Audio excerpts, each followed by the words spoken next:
Hey everyone, welcome back for another deep dive. Yeah. You know how we love to really unpack these ideas, and today Huh. it's a big one. We're going to be looking at Christos. Christos. Yeah, and specifically how Gary Matthews connects this idea of Christos to peace.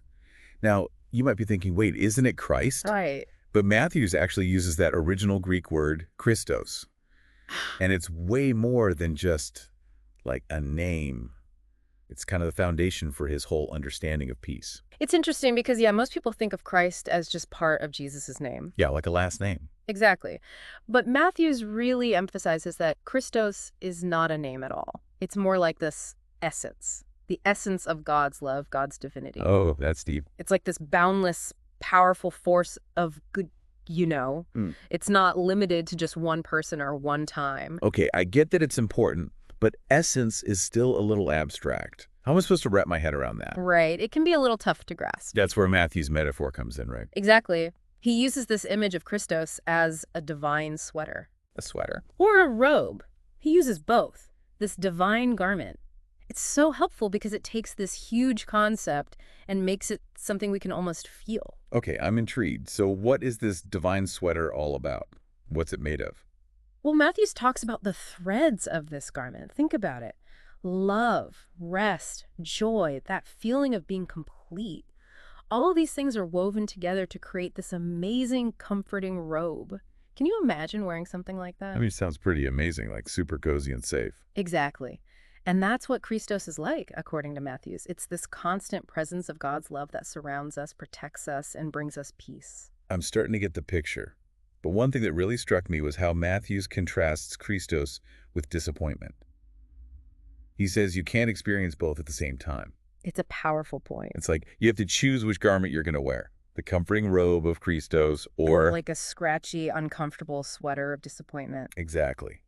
But how do we actually do that? How do we choose Christos in our daily lives? Yeah. Well, Matthews talks about how we're constantly bombarded with negativity, right? It's like these slippery threads of disappointment are always trying to snag on us.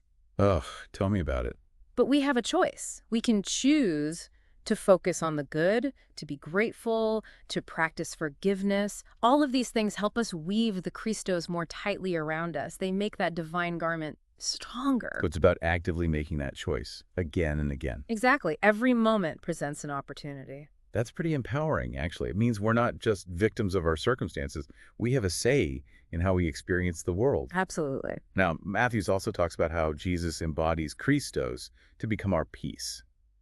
How does that fit into this whole choosing our garment thing? Right. Matthews uses this amazing image of Jesus slipping into the Christos. He's saying that Jesus fully embodied that divine essence. He showed us what's possible. So it's like Jesus was a model for us. Exactly. He lived out the Christos so we could see what it looked like, how it feels, how it changes everything. That makes sense. Yeah. But doesn't that make it sound a bit passive on our part? Like, we just wait for peace to magically happen because Jesus already did the hard work. Oh, no. It's definitely not about being passive. We have an active role to play. Okay, good, because I was getting a little worried there. Think about it this way. When you get dressed in the morning, you choose your clothes based on the day ahead, right? The weather, how you want to feel. Yeah, definitely. Choosing Christos is kind of similar. We need to actively cultivate those threads of love, joy, peace in our own lives.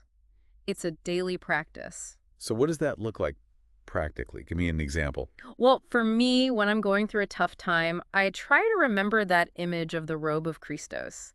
It helps me refocus, to find a sense of calm, even when things are chaotic. I like that. It's a tangible reminder.